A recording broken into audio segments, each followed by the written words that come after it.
Hi, my name is Kelly. I'm going to tell you today about my mom's battle with addiction. It was probably back in 1992 when she got diagnosed with lupus. She had been sick for a number of years prior to that, and the doctors didn't know how to control her pain, so they just would prescribe her pain medicine a lot, and she started using then, I would say.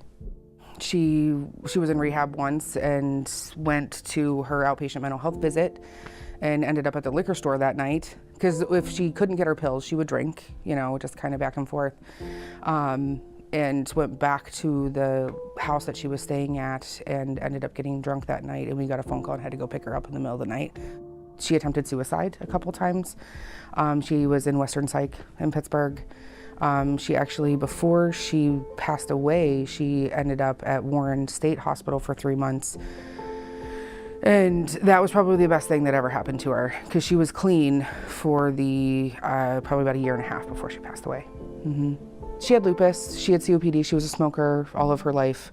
I think the damage that she did to her body through the addiction didn't help the situation.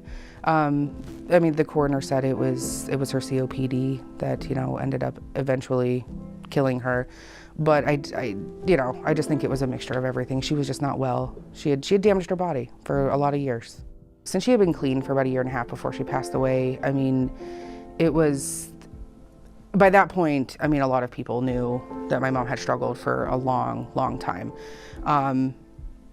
We talk about it now, it's out in the open. It's therapeutic to talk about it, I wish there was more help out there for people. And I don't know, is it necessarily a stigma of addiction, or is it a stigma with the mental health aspect? Because people are, I don't know, if you're depressed, you're crazy, you don't want to take medicine, that kind of thing. And I think if there was more help for people on that end, maybe we would see less addiction as the coping mechanism.